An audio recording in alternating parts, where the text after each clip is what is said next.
All right, welcome back to the channel. Okay, so what have I been working on over the last week? Figuring out how to build the perfect modular house with a playable interior for Rangers of Shadow Deep. Um, I've looked at two different kits. I've looked at kits by Broken Staff, um, which I have used a lot of other kits from before. And I've also looked at Fat Dragon.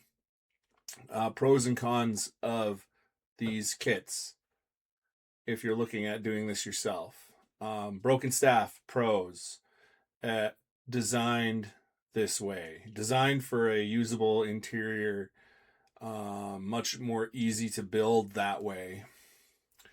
And he also has YouTube videos that you can watch and see how he does things so you can adapt that and figure out how to do what you want to do.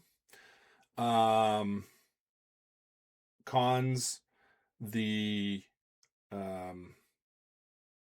design is just what you get is what you get, which sounds simple, but I'll explain. The Fat Dragon stuff, pros, the textures that you get, the kit that you get, you open it up and it's a PDF, and they have multiple layers on the PDF. So what they've done with that and what allows you to do is you can pick different looks. So for example, they might have a house that has different exterior looks, first of all, like different exterior base looks, but then you can also say put moss on the side of the building. You can put vines growing up the building. You can pick different windows. So you could use the same kit and get very different looking buildings, or, if you're doing like a cityscape that needs to look really dirty but not overgrown, you can do that. You can make the walls of this building look dirty, but there's not moss growing on them. If you're doing like a rustic cottage, you can have a building that has moss and vines growing on it, or maybe it's an abandoned building out in the woods. You can make it look the way you need it to look.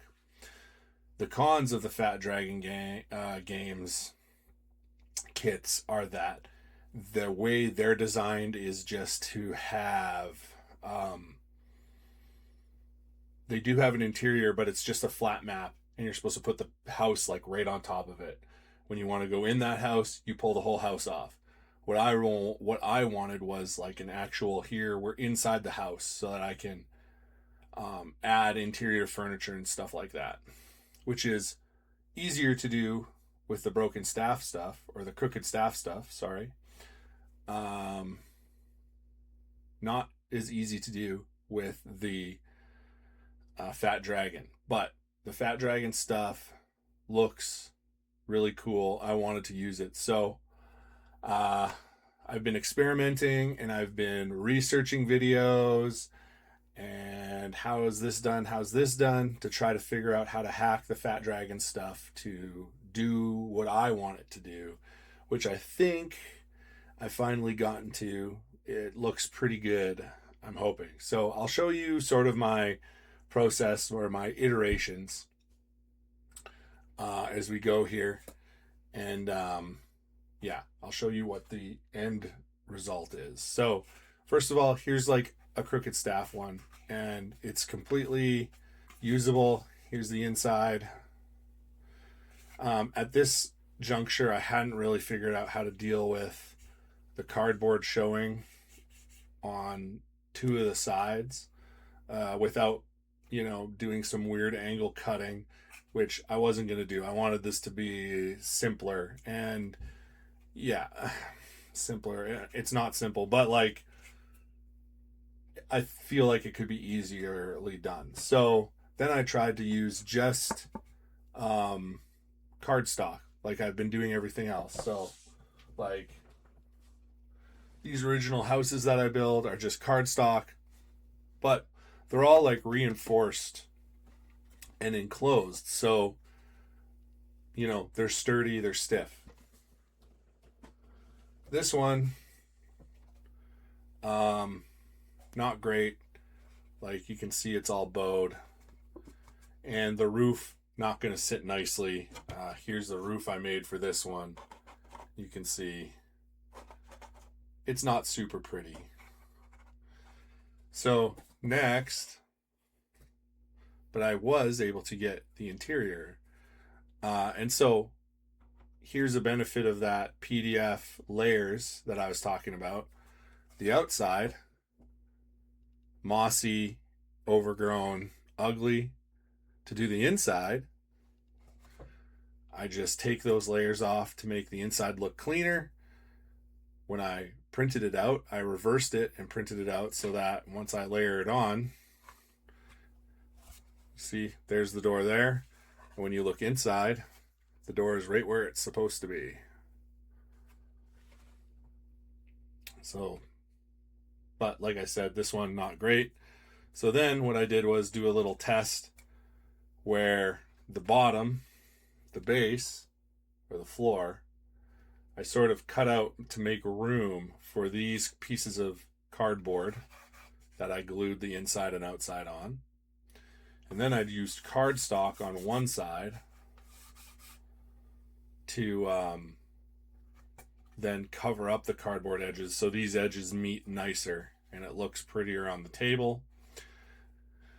This one was still a bit of a failure because, if you try to put a roof on it, it looks ugly as hell because of these walls trying to match each other.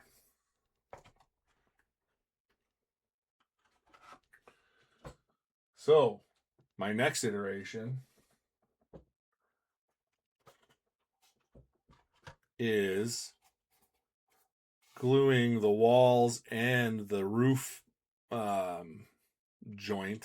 joist here on one piece of cardboard so that they're together, doing the cardstock walls, and then building the roof with these cardboard supports.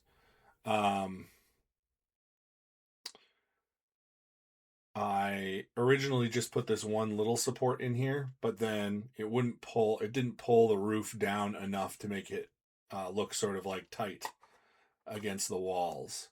So I added these bigger ones. And now, boom, looks pretty much as good as the other one I built from the same model. Just now, if our characters want to enter through the door, you just take the roof off, and then they can go inside. So, I was happy with this prototype. Felt like a success.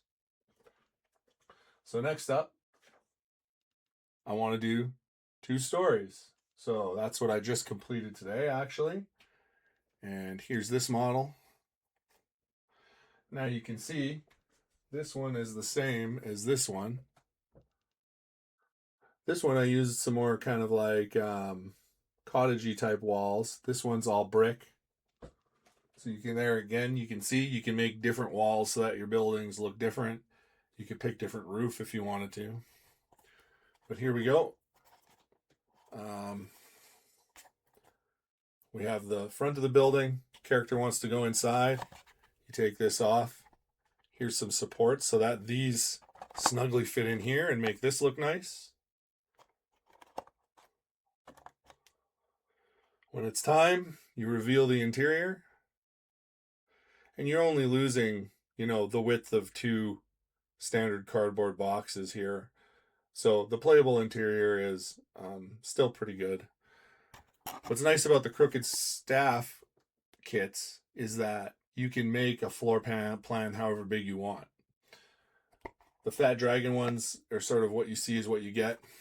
Now that I've sort of figured this out, you could piece together multiple kits to make a different size building if you wanted to. It would just take a little bit more work. So anyways, let's say there's a staircase in there. Your guy wants to go up to the 2nd floor. Here's some more things to make this sort of look tight. But you can go right there is the second floor. So I'm pretty happy.